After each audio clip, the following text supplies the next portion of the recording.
ആരാ വിളിച്ചത്? ഡാഡിയാ. വെസ്റ്റ് ജർമ്മനിയിൽ നിന്നൊരു ഗോൾഡൻ പോമറേനിയൻ പട്ടിയെ കൊണ്ടുതരുന്നു. അതിനെല്ലാം സുഖമില്ല, അത്ര കഷ്ടമായിപ്പോയി.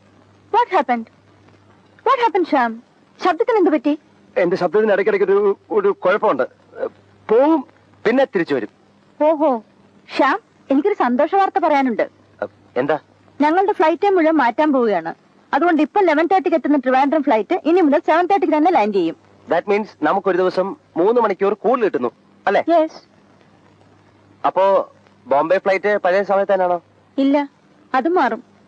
രക്ഷപ്പെട്ടു. അതെന്താ അങ്ങനെ പറഞ്ഞത്? എങ്ങനെ രക്ഷപ്പെട്ടു എന്ന് പറഞ്ഞത്? ഞാൻ പറഞ്ഞില്ല. പറഞ്ഞു. ഞാൻ പറഞ്ഞില്ല. നീ പറഞ്ഞതാ, ഞാൻ കേട്ടതല്ലേ. സത്യം പറയൂ, ശ്യാം ഏത് പെൺകുട്ടിയോടാണ് സംസാരിച്ചത്? നീ അല്ലാതെ ഒരു പെണ്ണിന്റെ മുഖത്ത് ഞാൻ ഇന്നുവരെ നോക്കിയിട്ടില്ല. ഞാനൊരു പെണ്ണിനോട് സംസാരിച്ചത്. ആവശ്യമില്ലാത്ത കാര്യത്തിൽ ഇടപെട്ടാണ്ടല്ലോ.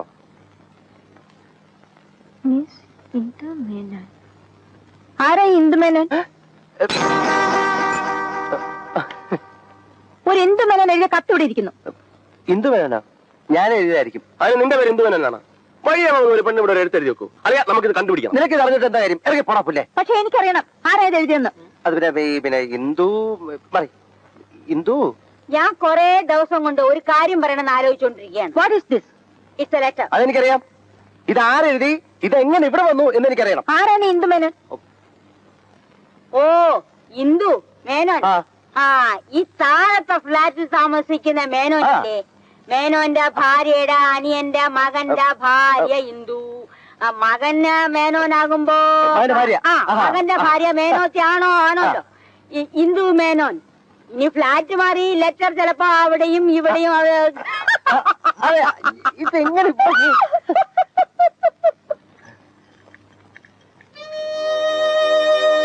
എന്നെ മറ്റേതെങ്കിലും പെൺകുട്ടികളായി ബന്ധപ്പെടുത്തി പത്മ ചിന്തിക്കുന്ന എനിക്ക് വളരെ സങ്കടമുണ്ട്.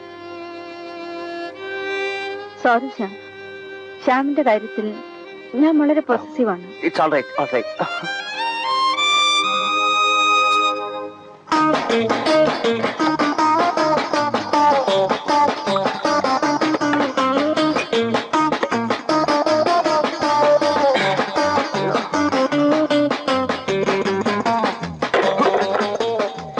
നിന്റെ ഉദ്ദേശം എന്താണ്? നീ ഒരു മുസ്ലിം ആയിരുന്നെങ്കിൽ അവരുടെ നിയമം അനുസരിച്ച് 3ഓ 4ഓ കല്യാണം കഴിക്കാമായിരുന്നു. എനിക്കൊരു പിടിയും കിട്ടുന്നില്ല. ഈയിടെ എന്ന് പോലെയാണ് ഈ ഹിന്ദുക്കൾക്ക് 3ഉം 4ഉം കല്യാണം കഴിക്കാനുള്ള നിയമം ഉണ്ടായത്. ഭാര്യമാരാണെങ്കിലേ പ്രശ്നമുള്ളൂ. ഭാവി വധു എന്നൊരു ഏർപ്പാടിനെ പറ്റി കേട്ടിട്ടുണ്ടോ?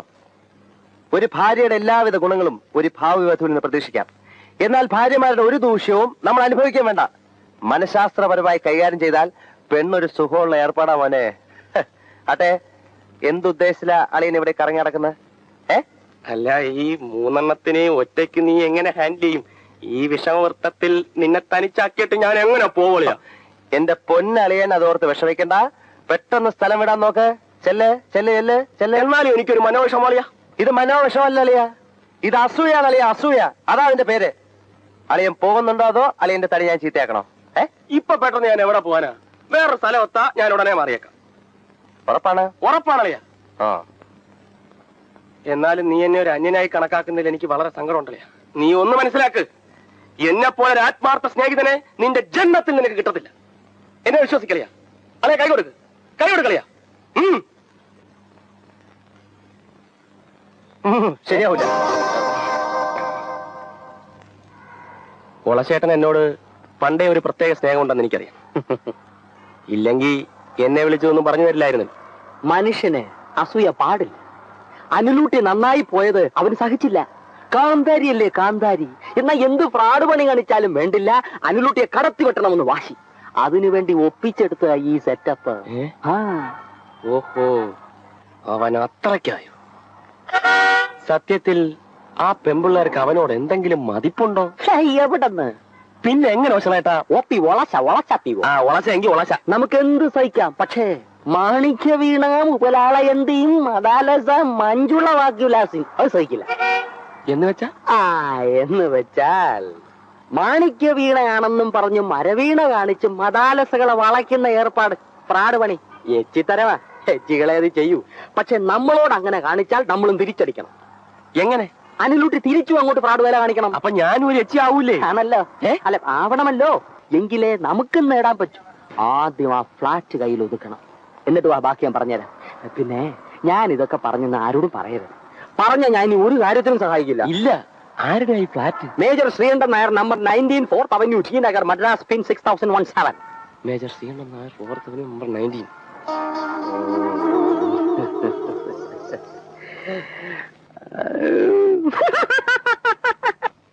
കാശ് എനിക്കൊരു പ്രശ്നമല്ല. പക്ഷെ അവനെ ഇവിടെ നിന്ന് ട്രാൻസ്ഫർ ചെയ്യിപ്പിക്കണം. പാത്രം അറിഞ്ഞ് വേണമല്ലോ ഭിക്ഷ കൊടുക്കാൻ. ഏത് പാത്രത്തിൽ വേണം എന്ന് ഉപദേശിച്ചാൽ മതി.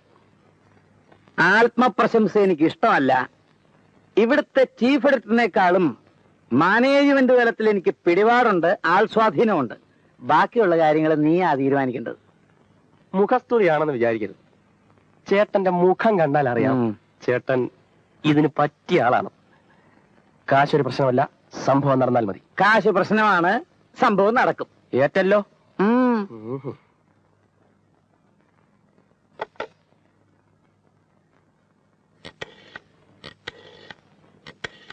ഹലോ, ശ്യാമല്ലേ? ആ, ശത്രു സജീവമായി മുമ്പോട്ട് നീങ്ങിക്കൊണ്ടിരിക്കുകയാണ്. ഏത് നിമിഷത്തിലും എന്തും സംഭവിക്കും. മനസ്സിലായി. ശത്രുവിന്റെ എല്ലാ നീക്കങ്ങളും നിരീക്ഷിക്കാൻ ഏർപ്പാട് ചെയ്യുക. ചെയ്യാനൊന്നുമില്ല. ഞാൻ നേരിട്ട് ഈ കേസിൽ ഇടപെടുക. സാമ്പത്തിക ലാഭം മാത്രമാണ് എനിക്ക് ഈ കേസിലുള്ള താല്പര്യം എന്നറിയിച്ചുകൊള്ളുന്നു. വെക്കട്ടെ, ബായ്. ആവശ്യത്തിനുതകുന്ന സുഹൃത്താണ് യഥാർത്ഥ സുഹൃത്ത്. മൂക്കി തൊടാ ഇങ്ങനെ തൊട്ടാ പോരെ, ഇങ്ങനെ ചുറ്റണോ? കാര്യം പറഞ്ഞു തൊലയണ്ണ. അതായത് ശ്യാം ഇപ്പോൾ ജീവിക്കുന്ന പോലെ ആ ഫ്ലാറ്റിൽ ഞാൻ ജീവിക്കുന്നു എന്ന് വെക്ക. അതങ്ങനെ അങ്ങനെ വെക്ക്. വെച്ചു. ഒപ്പം ഈ പെൺകുട്ടികളും ഉണ്ടെന്ന് വെക്ക്. അതങ്ങനെ അങ്ങനെ വെക്ക്. വെച്ചു. നിനക്ക് ഞാൻ ഇപ്പോൾ കിട്ടുന്നതിനേക്കാൾ കൂടുതൽ പണം തരുന്നെന്ന് വെക്ക്. നടക്കാത്ത കാര്യം ചുമ്മാ എന്തോ അങ്ങനെ വെക്കണ്ട കുട്ടപ്പാ. വെച്ചു വെച്ചു. എന്നാൽ നീ ഇപ്പൊ അവന് ചെയ്യുന്ന പണി നിർത്തി അതേ പണി എനിക്ക് ചെയ്യൂ. അത് ശരി. അപ്പൊ അണ്ണൻ പാരവയ്ക്ക് ഇറങ്ങിയിരിക്കാനല്ലേ? ഏയ്, അങ്ങനെയൊന്നുമില്ല. അവനിപ്പം സ്ഥലം മാറ്റം കിട്ടി പോവുകയോ മറ്റോ ചെയ്താലും അവൻ ഉണ്ടാക്കിക്കൊണ്ടുവന്ന ഈ സെറ്റപ്പ് നമ്മൾ നിലനിർത്തിക്കൊണ്ടു പോകണ്ടേ? അല്ല, അതാണല്ലോ അതിന്റെ ഒരു... അണ്ണനാണ് അണ്ണ ആത്മാർത്ഥ സുഹൃത്ത്. ഇങ്ങനെ കുറെ സുഹൃത്തുക്കളെ കിട്ടിയാൽ മതിയല്ലോ ജീവിതം ധന്യമാകാൻ. ഏതായാലും എന്റെ കാര്യത്തിൽ പേടിക്കണ്ട. ചിക്കിലി കറക്റ്റായിട്ട് കിട്ടിയാ ഞാൻ ആർക്ക് വേണ്ടിയും എന്ത് പണിയും ചെയ്യും. അതാണ് കുട്ടപ്പന്റെ ഒരു തത്വം. ഉറപ്പാണല്ലോ? ഉറപ്പ്. ഷുഗർ ആണല്ലോ? ഷുഗർ. അപ്പൊ എനിക്ക് മുന്നോട്ട് പോകാമല്ലോ? ഓ അണ്ണാ, മുമ്പ് കുഴികള്. ഡിക്കമ്മായി അങ്ങോട്ട് പിടിച്ചേ. ഓ, എനിക്ക് വേണ്ടായിരുന്നു. ഡിക്കമ്മായി ഇത് കുടിക്കണം. ഇത് മദ്യമല്ല, മരുന്നാണ്. അമ്മായി രാവിലെ എത്ര മണിക്ക് നീറ്റ്? ഒരു 4 മണി. 9 o'clock. 9 മണിക്ക് എഴുന്നേൽക്കണമെങ്കിൽ ഒരു 4 മണിക്കെങ്കിലും ഉണരണ്ടേ? ഞാൻ ഉണർന്നാൽ ഉടനെ എഴുന്നേക്കും. അതാണ് എന്റെ പതിവ്. ശരി, എന്നാലും അമ്മായി ഇപ്പൊ എഴുന്നേറ്റിട്ട് ഇപ്പൊ എത്ര മണിക്കൂറായി? അമ്മായിക്ക് ജീവിതത്തിൽ ഒരു വിശ്രമം എന്താണെന്ന് അറിയണ്ടേ? എന്ത് ചെയ്യാനാ കുട്ടി? നമ്മളൊരു ജോലി ഏറ്റെടുത്ത അത് ചെയ്യണ്ടേ? C, my husband, he was an army man. I have that discipline. Okay, agree. എന്നാലും ഈ വയസ്സുകാലത്ത് അമ്മായിയെ കൊണ്ട് അവനിങ്ങനെ പണിയെടുപ്പിക്കാൻ കഴിയുമോ? ആ കണ്ണിച്ചോരയില്ലാത്തവൻ. ശരി, പോട്ടെ. ചെയ്യുന്ന പണിക്കനുസരിച്ച് കാശ് തരുന്നുണ്ടോ? ഒരിട്ട് സ്നേഹം തരുന്നുണ്ടോ? എത്രയാ? 150 ഉലുവ. മഹാഭാവി. അടിമപ്പണി എന്നേ ഈ ലോകത്ത് അവസാനിപ്പിച്ചു കഴിഞ്ഞു. പക്ഷെ ഇന്നും ഈ 4 ചുവരുകൾക്കുള്ളിൽ അമ്മായിയെ അടിമയാക്കി വെച്ചിരിക്കുകയാണ് അലവലാതി. ഒന്ന് ആലോചിക്കുമ്പോ കുട്ടി പറഞ്ഞതൊക്കെ ശരിയാ. പക്ഷേ ഇതൊക്കെ ഒരു പിള്ളേര് കളിയായിട്ടേ ഞാൻ കണക്കാക്കിയിട്ടുള്ളൂ. അതാണ് അമ്മായിക്ക് പറ്റിയ തെറ്റ്. ഒന്നും അങ്ങോട്ട് പറയാതിരിക്കുക. അതാണ് അവന് വളം. അവന്റെ സ്ഥാനത്ത് ഞാനായിരുന്നെങ്കിൽ ഇതിന് ഇരട്ടി ശമ്പളം ഞാൻ തരും. ഇതിന് ഇരട്ടി സ്നേഹം ഞാൻ തന്നേനെ. കൂടുതൽ സംസാരിച്ച എന്റെ 3 ധ്യാനം തരും. അമ്മായി ഒരിക്കലും. പന്ന കഴിവറുടെ മോനെ, നീ എനിക്കൊരു പാരയും വാങ്ങിച്ചോണ്ടാണല്ലോടാ ബോംബെന്ന് വന്നിരിക്കുന്നത്. എന്താന്ന് വാങ്ങിച്ചെന്നാ അളയാ? ഈ പുറപ്പെടുന്ന ധൃതിയില് അളയിൽ ഒന്നും മേടിക്കാൻ പറ്റിയില്ല. പക്ഷെ ഞാനൊരു സംഭവം മേടിച്ച് വെച്ചിട്ടുണ്ട്. എനിക്കിട്ട് വെച്ചത് ഞാൻ അറിഞ്ഞു. അതെ, വാങ്ങിക്കാനല്ല, അതിലും വലിയ ഒന്ന് കണക്ക് തരാനാ വന്നിരിക്കുന്നത്. നീ ഇനി ഇവിടെ ഒരു നിമിഷം താമസിച്ചാൽ നിന്റെ കൈയും കാലും അടിച്ചൊടിച്ച് ഉത്തരത്തി തൂക്കും. ആവശ്യമില്ലാത്ത കാര്യത്തിൽ ഇടപെട്ടാണല്ലോ നിങ്ങളും വാങ്ങിക്കും. അലയാ ഞാൻ ഈ അറബി കൂടാരത്തിൽ ഒട്ടകത്തിന് സ്ഥലം കൊടുത്ത മാതിരി ആയാലോടാ നിന്നെ കയറ്റി താമസിപ്പിച്ചത്. എന്നെ ഇവിടുന്ന് ഇറക്കി വിട്ടിട്ട് സുഖലോലുപനായിട്ട് കഴിയാന്ന് വിചാരിച്ചു അല്ലടാ. നിന്നെ കൂടും കുടുക്ക എടുത്ത് നീ ഒന്നുകൂടെ ആലോചിക്കണേ.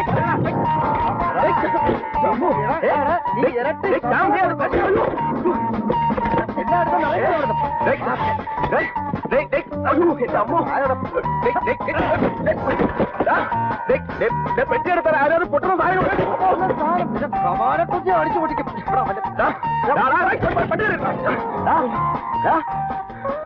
ഇതെല്ലാം കെട്ടിപ്പറക്കി എടുത്തോണ്ട് ഇവിടെ ഇപ്പൊ ഇറങ്ങണം. ഇപ്പൊ ഇറങ്ങണം. ഒന്നുകൂടി ആലോചിച്ച് മിണ്ടിപ്പോരുത്. അവസാന തീരുമാനമാണോ? നീ എന്റെ അത് ചവിട്ട് വാങ്ങിച്ചാലേ ഇറങ്ങുള്ളൂ. Good bye. ഇനി ഞാൻ എവിടെ പോകാൻ? ആ ശ്രീകണ്ഠൻ നായരുടെ അല്ല പിന്നെ ശ്രീകണ്ഠൻ നായരോ? അല്ലടേ, ആ ശ്രീകണ്ഠൻ നായർ അഡ്രസ് എന്തോന്ന്? Number 19 4th Avenue, T Nagar. അല്ല ശ്രീകണ്ഠൻ നായർ നീയായിട്ട് എന്താ ബന്ധം? ഒരു ബന്ധമില്ല. പിന്നെ അല്ല, പുള്ളിക്ക് ഇതുപോലെ വല്ല ഫ്ലാറ്റുകളും സൂക്ഷിക്കാനുണ്ടോ എന്ന് ഞാനൊന്ന് അല്ല ഞാൻ പറഞ്ഞോട്ടെ, നമ്മൾ തമ്മിൽ പല പ്രശ്നങ്ങളും കാണും.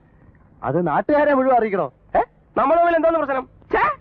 ഞാൻ ആ ശ്രീകണ്ഠൻ നായരെ ഒന്ന് കാണുന്നു, ചില പ്രശ്നങ്ങളെ കുറിച്ച് ഡിസ്കസ് ചെയ്യുന്നു. ഈ ഡിസ്കസ് ചെയ്യാനേ നീയും ശ്രീകണ്ഠൻ നായരുമായിട്ട് വല്ല പാർട്ട്ണർഷിപ്പ് ബിസിനസ് നടത്തുന്നുണ്ടോ? വേണ്ടറിയാ, വേണ്ട. മുന്നോട്ട് വെച്ച കാല് മുന്നോട്ട് തന്നെ പോട്ടെ. അതാണളിയാ, മുന്നോട്ട് വെച്ച കാല് പിന്നോട്ട് പോരട്ടെ. അതാണളിയാ സ്നേഹം. വേണ്ടളിയാ, അതിസ്നേഹം ബദ്ധവിരോധം എന്നൊരു പഴഞ്ചൊല്ലുണ്ട്. ഞാൻ ഇനി ഇവിടെ നിന്ന് കഴിഞ്ഞാൽ നമ്മൾ തമ്മിൽ അതിസ്നേഹമാകും, വെട്ടും കുത്തും. ആരെ കുത്തും? ഞാനോ? അളിയന് വേണമെങ്കിൽ എന്റെ നെഞ്ചത്ത് കുത്തിക്കോ. പക്ഷെ നമ്മുടെ സ്നേഹം നിലനിൽക്കാൻ വേണ്ടി ഞാൻ 1 or 2 കുത്ത് സഹിക്കും. പക്ഷെ നീ ഒരു കാര്യം ഓർമ്മിച്ചോ, എന്നെ പോലൊരു ആത്മാർത്ഥ സുഹൃത്തിനെ ലൈഫിൽ നീ മഷീട്ട് നോക്കിയാൽ പോലും കിട്ടില്ല. ഈ പറഞ്ഞതിന് മാറ്റമുണ്ടോ? ഇല്ല. ഉറപ്പാണല്ലയാ? കൊടലേ കൈ ഉറപ്പാണല്ലോ. അല്ലേ? കൊടലേ കൈ. അങ്ങനെയാണ് നീ ആ ഒളിച്ചു വെച്ചിരിക്കുന്ന സ്കോച്ചിനകത്ത് ഒരു പെക്കിങ് എടുത്ത്. ഞാൻ കണ്ട്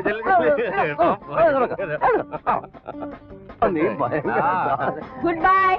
അയ്യോ, അല്ല അമ്മായി എവിടെ പോന്നു? എങ്ങോട്ടെങ്കിലും. എനിക്ക് വയ്യ, ഇവിടെ നിൽക്കാൻ ഒട്ടും വയ്യ. അമ്മായി, ഞങ്ങളുടെ പ്രശ്നം തീർന്നമ്മായി. അമ്മായി എങ്ങോട്ടും പോവില്ല.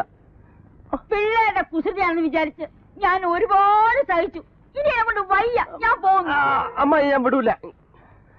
ഞാൻ എന്തെങ്കിലും തെറ്റായിട്ട് പറഞ്ഞിട്ടുണ്ടെങ്കിൽ തന്നെ അത് അമ്മയുള്ള സ്നേഹം കൊണ്ടല്ലേ. അളിയാ, ഒരു അമ്മയെ പോലെ അളിയാ ഞാൻ അമ്മയെ സ്നേഹിക്കുന്നത്. സ്നേഹം എന്നെ തള്ളേന്ന് വിളിച്ചതും തള്ളി താഴെയിട്ടതൊക്കെ സ്നേഹം കൊണ്ടാണെന്ന് വിചാരിക്കാൻ എനിക്ക് വിഷമമുണ്ട്. ഈ തള്ള എന്ന് പറഞ്ഞാൽ ആരാ? അമ്മ. ഇത്തരം ഒരു സാഹചര്യത്തിൽ ഇവന്റെ അമ്മയെ തള്ളി താഴെയിട്ടാലും ഞാൻ പറയും അത് സ്നേഹത്തിന്റെ പുറത്താണെന്ന്. അതെ. അമ്മായി ഒരു കാര്യം ആലോചിക്കണം. കുറച്ചു മുമ്പ് ഇവനെ ഞാൻ കഴുത്തിന് പിടിച്ച് ഞെരിച്ച് ഇവിടെ 4 പ്രാവശ്യം തലക്കടിച്ചില്ലേ? എന്നിട്ട് മുമ്പ് പറഞ്ഞോ എന്താ സ്നേഹം? ആത്മാർത്ഥ സ്നേഹം. അമ്മായി, ഞങ്ങളുടെ സ്നേഹത്തിന്റെ വിജയത്തിന് വേണ്ടി അമ്മ ഒരു സ്മോൾ അടിക്കണം. വായിലൊഴിച്ച് കുറേ കഴിക്കണം.